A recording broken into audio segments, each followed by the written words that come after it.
நம் ஆண்டவர் இயேசு கிறிஸ்துவின் நாமத்தினால் மகிழ்ச்சியும் சமாதானமும் நம் அனைவரோடும் இருப்பதாக. எபேசியர் 6:10-18 முடிய.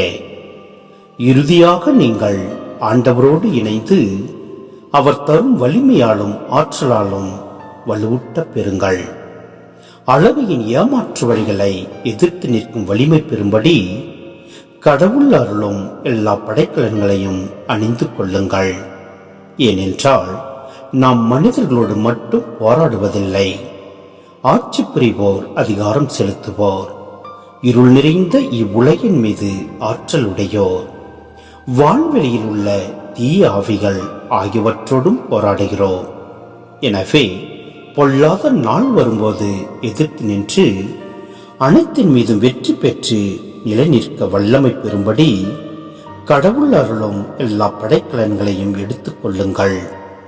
ஆகையால் உண்மையை இடைக்கட்சியாக கட்டிக்கொண்டு நீதியை மார்பு கவசமாக அணிந்து நில்லுங்கள். அமைதியை அருளும் நற்செய்தியை அறிவிப்பதற்கான ஆயுத்த நிலையை உங்கள் காலில் மிதியடிகளாக போட்டுக் கொள்ளுங்கள். என் நிலையினும் நம்பிக்கை என்னும் கேடயத்தை பிடித்துக் கொள்ளுங்கள். அதை கொண்டு தீயோனின் தீக்கணைகளை எல்லாம் அணைத்து விட முடியும்.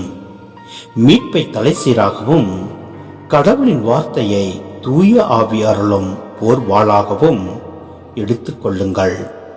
எல்லா வேண்டல்களையும் மன்றாட்டுகளையும் இறைவனிடம் எழுப்புங்கள்.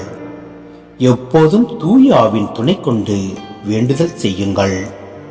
இதில் உறுதியாய் நிலைத்திருந்து விழிப்பாய் இருங்கள். இறை மக்கள் அனைவருக்காகவும் மன்றாடுங்கள். சிந்தனை: கிறிஸ்தவர்கள் வாழ்வில் எதிர்த்து போராடும் சக்திகளாக இவ்வுலகம் மனித எதிரிகள் மட்டுமல்லாது வான்வெளியில் உள்ள தீய ஆவிகளும் உள்ளன. இங்கு குறிப்பிடப்படுவது உடல் ரீதியான பலப்பரட்சி அல்ல, ஆன்மீக மன ரீதியான போராட்டம். இதற்கான சக்தியையும் ஆற்றலையும் வல்லமையையும் இறைவன் தர வேண்டும். இறைவன் தரும் ஆன்மீக வலிமையை எதிரிகளை அழிக்க உதவும் படைக்கலன்களோடு உருவகப்படுத்துகிறார் ஆசிரியர். இடைக்கச்சை படைவீரர் போருக்கு தயார் நிலையில் உள்ளதை இது உணர்த்துகிறது. போருக்கான தயார் நிலையுடன் உண்மையை ஒப்பிட்டு பார்க்கலாம். மார்பு கவசம்.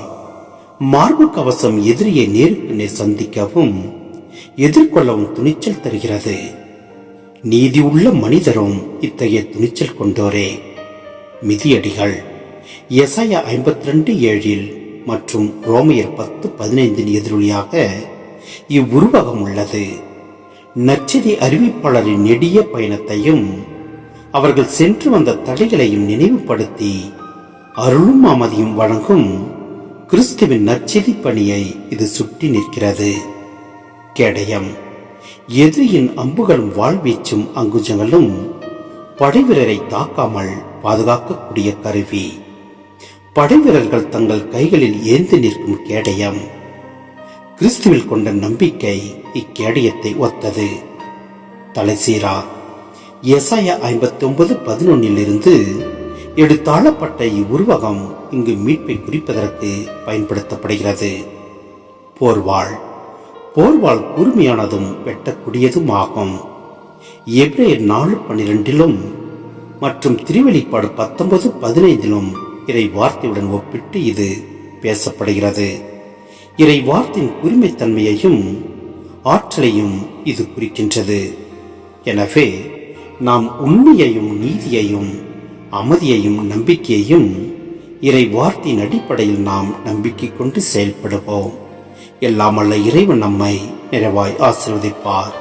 ஆமேன்.